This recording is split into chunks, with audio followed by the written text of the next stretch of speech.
Rise and shine, everyone. Thank you for joining us on air and streaming on KARE 11 Plus. I'm Jason Hackett alongside Alicia Lewis. We are decked out in our purple on this 10th anniversary of Prince's death. I know you were here during that time. I can't imagine what it was like here in Minnesota and in this building when that happened. It was very somber. Everyone, there was like people audibly crying. People were in shock. We had to send multiple crews to Paisley Park. It was just very surreal work day. But I'll never forget the end of the day because it was a rainy morning. At the end of the workday, as we all were leaving work, it was purple skies. It was just kind of, it gave me chills when I was leaving. I was like, wow. Yeah, bit of divine intervention there.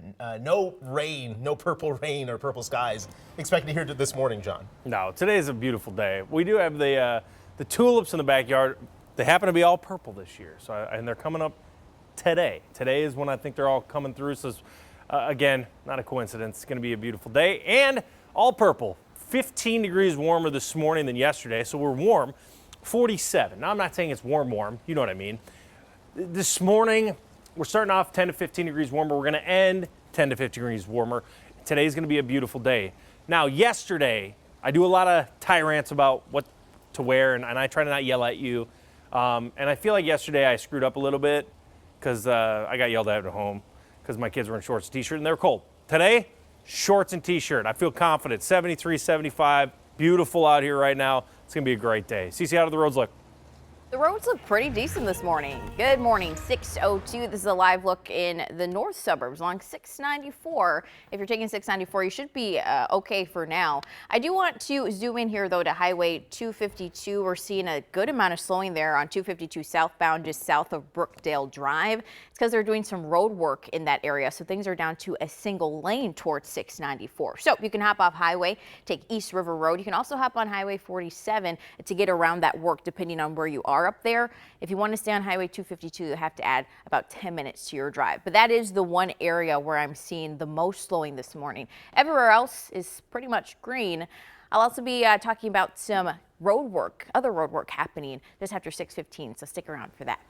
Cece, thank you. We'll check it back then. Let's get to the top story of the morning in just a few hours. The 22-year-old who enrolled as a White Bear Lake high schooler will be back in front of a judge. Audrey Russo is in the newsroom with a closer look at today's hearing. Audrey. Good morning. When I looked at the Washington County Court schedule for today, Kelvin Lubke is set for a 1:30 Zoom hearing on an indecent exposure case from 2023. Now, Lubke reportedly showed lewd photos of himself to a 15-year-old. And today's hearing is a contested revocation, where prosecutors will push the courts to revoke his probation. Court records show he's accused of violating probation, so today we'll likely get a clearer idea of what exactly happened. Now, at the end of this month, Lubke is scheduled for a hearing in Ramsey County on the forgery case that got national attention back in October.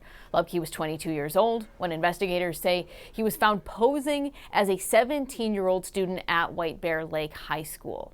Now, according to the case files, Lubke had a Liberian birth certificate listing his age as 4 years younger than his American documentation. Now, back to today, the Washington County Court schedule lists a second case on Lubke's 1:30 hearing. Records show the charge is violating a restraining order for a victim under 18, and the offense date is listed as December of 2025. Back to you. All right, Audrey, thank you. Developing this morning, David Wright is beginning a life sentence for murdering his ex-girlfriend, Mariah Samuels. Last week on the witness stand, Wright admitted to shooting and killing Samuels back in September. Prosecutors say he was angry about the relationship and waited hours for her to come home so he could kill her. His sentencing was originally set for last Friday, but the judge delayed it after he refused to leave his jail cell. Samuels' family says Wright has caused them a lot of pain and a lot of damage. She was our baby, my baby. The thing that hurts the most about this situation is that it should have and could have been prevented.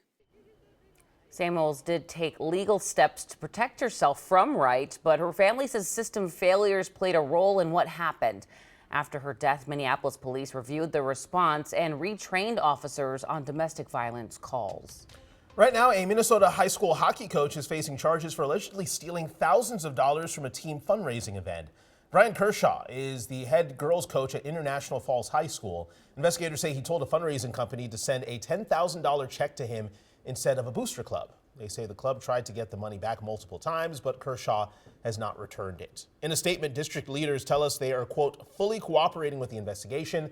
They're also reviewing financial oversight procedures for all athletic booster organizations.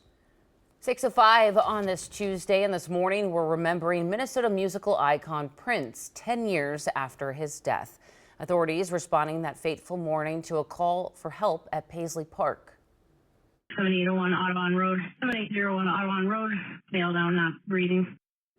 Carver County authorities rushed to Prince's home, pronouncing him dead 19 minutes later at 10:07 on a rainy Thursday morning. Not long after, the news went nationwide.